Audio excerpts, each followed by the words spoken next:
आपका प्रश्न है कि जिंदगी में जब परिस्थिति विकट हो तो क्या किया जाए। एक ऐसा भी समय आता है कि आप प्रार्थना भी नहीं कर पाते, ईश्वर का नाम नहीं कर ले सकते, चिंतन नहीं कर पाते। बुरे समय को मनुष्य कैसे गुजारे? अगर बहुत संक्षिप्त में बताऊं तो बुरे समय को वैसे ही बिताए जैसे अच्छे समय को बिताता है। बुरे समय को कुछ अलग न माने। वो भी एक समय था जब अच्छा था, ये भी एक समय है जब उतना अच्छा शायद नहीं है। जिस प्रकार गर्मी होती है तो मनुष्य एयर कंडीशनिंग ऑन कर लेता है। अगर उस कक्ष को उसमें लगा हुआ है एसी वातानुकूल तो उसको ऑन कर लेगा, चला देगा। अगर नहीं लगा हुआ तो पंखा चला ले, वो भी नहीं लगा हुआ तो बैठ जाएगा। आज तक पसीने से कोई नहीं मरा है, कोई भी ऐसा व्यक्ति नहीं है जो कमरे में गर्मी से मर गया हो। हाँ, रोएगा धोएगा, क्या भाग्य है, क्या परिवार है, क्या समाज है, कैसा देश है। न बिजली है, बिजली है तो पंखा नहीं है, पंखा है तो चलता नहीं है, एसी चाहिए था। या तो रो धो लेगा उस समय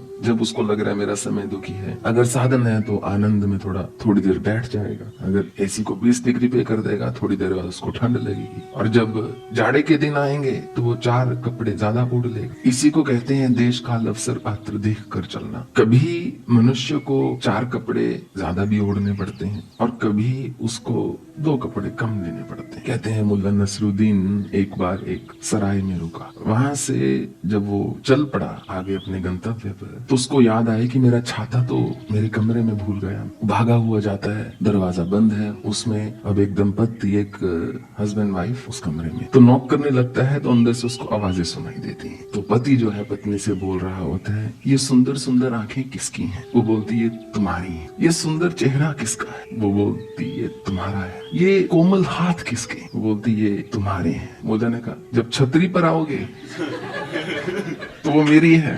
याद रखना, छतरी जो पड़ी है अंदर वो मेरी। जोर से ही उसने बाहर से आवाज लगाई कि सारा सामान उसका हो सकता है, वो छाता मेरा है, कहीं वो उसका मत बोल देना। तो मनुष्य जब सुखी होता है ना तो सुख सारा उसका, और जब दुखी होता है वो कहते दुख सारा किसी और का। कि दुख मेरा नहीं है, ये सुंदर आंखें, ये सुंदर हाथ मेरे हैं, पर दुख मेरा नहीं है। दुख ईश्वर ने मुझे दे दिया, या समाज ने मुझे दे दिया, या किसी और ने मुझे दे दिया। जो एक हमने पहले बोला था बहुत पहले कि पुरुष और नारी में मूल अंतर क्या होता है। नारी की जो परीक्षा होती है वो आपत्ति में होती है। जब दुख आ गया, क्या वो साथ दे रही है या वो कह रही है किस बेकार व्यक्ति के पल्ले में पड़ गई, मैं जाती हूँ। और पुरुष की परीक्षा हमेशा संपत्ति में होती है। जब वैभव है जिंदगी में, आनंद है, ऑप्युलेंस है, उस समय क्या वो एक सार्थक जीवन जी रहा है या एक पशु बन गया है। वैसे पशु नाराज हो जाएंगे ऐसा सुन के, क्योंकि वो मानव नहीं बनना चाहते। उनको मानव जो है दानव से भी बुरे लगते हैं। ये जो सुख में साहस के साथ जी सके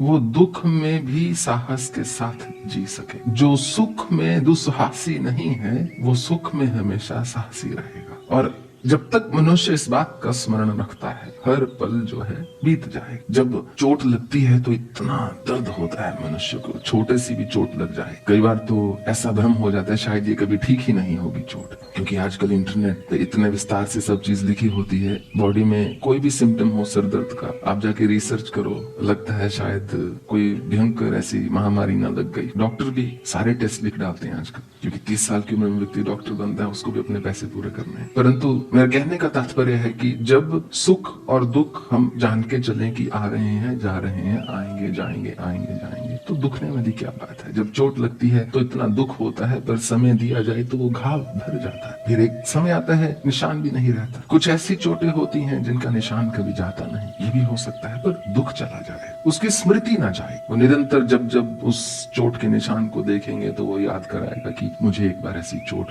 लगी थी, पर वो घाव नहीं होगा वहां पर, उस घाव का कोई दुख नहीं। अगर मनुष्य अपने जीवन में थोड़ा सा समर्पण को ला सके, थोड़ा प्रार्थना को ला सके, थोड़ा दयालुता को ला सके, तो सारे घाव भर जाते। ऐसा कोई घाव नहीं जीतन कतहु कहूं रिपु नहीं ताके, उसके जीतने के लिए कोई शत्रु ही नहीं बचता। विभीषण भगवान राम ने ऐसा रामचरितमानस में बताया, जब उन्होंने बोला नाथ नहीं रत्ना तन पद त्राणा केहि विधि जीतव वीर बलवान। आपके पांव में पादुका नहीं है प्रभु, हे श्री राम कैसे जीतेंगे इस रावण को जो इस रथ पर चला रहा है। सौरज धीरज ते रथ चाका सत्यशील दृढ़ ध्वजा पताका। शीलता होनी चाहिए एक व्यवहार में, एक शूरवीरता होनी चाहिए, साहस जिसको कहते हैं, धैर्य होना चाहिए। सौरज धीरज ते रथ चाका, ये उस रथ के चक्के हैं विभीषण, इसलिए चिंता मत करो। जिस व्यक्ति के पास सखा धर्ममय अस रथ जाके, जिसके पास ऐसा रथ है जीतन कतहु कहूं रिपु नहीं था, उसके पास, उसको हराने वाला तो छोड़ो, उस किसी के युद्ध की बात तो भूल ही जाओ, उसके लिए कोई शत्रु ही नहीं बचता जिसके साथ उसको युद्ध करना। तो जो व्यक्ति अपनी शीलता में, अपने चरित्र में, अपने भाव में, अपनी सत्यता में दृढ़ता से स्थित है, तो फिर क्या दुख और क्या सुख। ये तो आती हुई फिर समुद्र की लहरें हैं और आपके ऊपर है बीच में जाकर उनके ऊपर सर्फिंग करना है सतह पर, या आपको गोता लगाना है और निधि निकाल के जानी है, या बस किनारे पर बैठकर उस आवाज को सुनते हुए वहां पर एक ध्यान लगाना, ये आपके ऊपर। That's my answer. शांति और धैर्य के साथ सब समय बीत जाता है। Patience, patience.